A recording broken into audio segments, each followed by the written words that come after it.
with Ajay Nayyar, the wonderful producer of Tin Holiday, here in Cannes. Welcome. Thank you very much. So I gather this isn't your first time in Cannes. You've been here a couple of other years. Yeah. I've been here before. I wouldn't say I'm a veteran, but I pretty much know my way around. That's brilliant. Yeah, it takes a while to figure out these streets, but if you've been here a few times, you can just experience the wonderfulness that is the festival. But we'd love to talk to you today a little bit about Tin Holiday and what it's about, and how you came up with the idea and the production side of the movie. Sure. Thanks. Well, basically, Joe Camareno, who's a writer-director, he met me on Twitter. Wow. Yeah, and contacted me and said that, he had a project that he wanted to film in London and Los Angeles. And he wanted, to speak with me about the London side of things. And I was like, well, yeah, not a problem at all. We had a number of Skype chats and telephone calls. And next thing you know, about 3 months later, we were in pre-production. Don't know how it just fell into place. Craig, who's over there.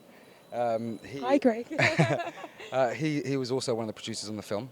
Yeah. And so then we just went out. We shot in 23 days.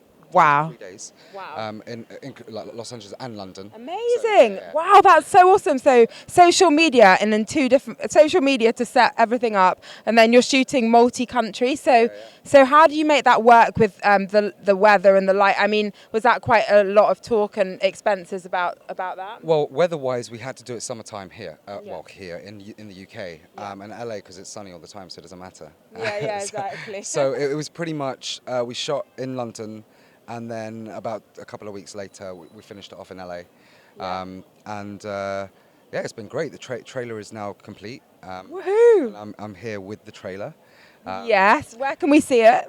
It's not up yet. Oh no, okay. Still a big secret. It's a big secret. Okay, is there a website or something that our viewers can have a look? We're on Facebook and Twitter. There is the website. Has it gone up? No, the website hasn't gone up yet, but Facebook and Twitter, we're there. We've got quite a decent following. So a lot of people, message and ask how things are going, etc. But it's going great. Here pitching that, spoke to quite a few distribution companies, sales agents, got some pretty big meetings next week as well. Next week are the biggest meetings. We get everything out of the way the first week, and then the second week is usually more intense, more business, where it's a little bit more light-hearted the first week.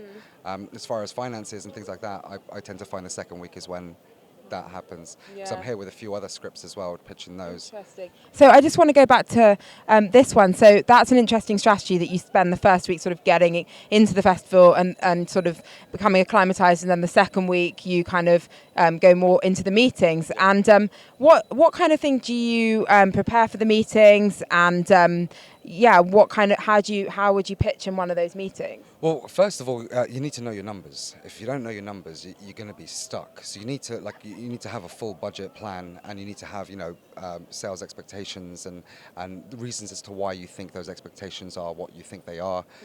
It's usually comparisons with similar movies and similar genres, and maybe with some of the actors that we've got in it, because our lead female is Rosanna Holt, who's Nicholas' sister. Wow! So tell us, how did you get her involved? Well, I just called her agent. I said I want her to audition, and she really liked the script, and she came in and she read for us.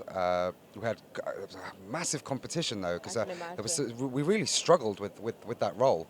It took us probably 3 weeks more on the lead female than it did on any other character. Wow, because there's so many people applying for the role. Well, not even just so many people, but we had like 4 really strong contenders. Wow. And literally in the end, Rosie just pipped it. And I think it was mainly due to her chemistry with Juan Monsalves, who played the lead male. And that's what did it. The way they read together was just perfect. And so it was a done deal from that moment. Yeah, and I think that's from what I've seen at the Cannes Film Festival, I think that makes everything kind of worth watching when you have that amazing chemistry on the screen. It's just electric. Yeah, I think a lot of times you find that when you've got 2 actors that are in a movie or a television show, whatever it may be, if there's no chemistry between them, it feels really dead. So we were so lucky that these guys, literally, the first time they read together, it was just done. we said to her, just step out for a second. And Joe, the director, looked at me, Juan looked at me, and I was like, done. And they were like, yes. Awesome. And so it was a unanimous decision at that point. So there was, luckily no arguments or anything like that. Yeah. And AJ, I know that you have other skills as well as producing. You're also an actor. Were you acting in this one? I did, yeah. The director wrote a little role in there for me. He was a bit of a nutcase of an actor, a character rather, which was interesting to play. Yeah. How was that? So were you on set for the whole 23 days and acting a couple of days of those 23? Or? Exactly. I think I did 4 or 5 days of filming, and the rest was just on set as a producer and sleeping about half an hour a night. We had a couple of teething issues with DIT, so I kind of had to start from scratch and do it all myself. Wow. So that was a little bit frustrating, but last minute hiccups happen all the time. Yeah, if you don't have those, what's the excitement of filmmaking, right? Yeah, totally true, 100%. So just for our viewers, what advice would you give a producer that wanted to get more involved in the industry, kind of someone that's starting out? What would you say to them? To be honest, the film industry is a business, and from a producing standpoint, it's 100% a business. You need to know your numbers, you need to know what you're doing. But as far as finding the right script is generally one of the hardest things to do. You need to understand, the way that characters develop over a script, the way that, the storyline moves. You have to understand the pacing of a film. So, number one, if you watch a lot of movies and you read a lot of scripts, that's the first step. And once you kind of got the hang of it, find that right script for yourself. And as long as you believe in it, other people will believe in it as well. And I think that's something that Steven Spielberg mentioned today as well, about the magic of filmmaking and believing in yourself, believing in the script. 100%. Yeah, there's no other way. If you have no belief, there's no point. Thanks, AJ. Thank you so much. So that's it. Now you have it. This is AJ Nayyar, and we're reporting here from Cannes.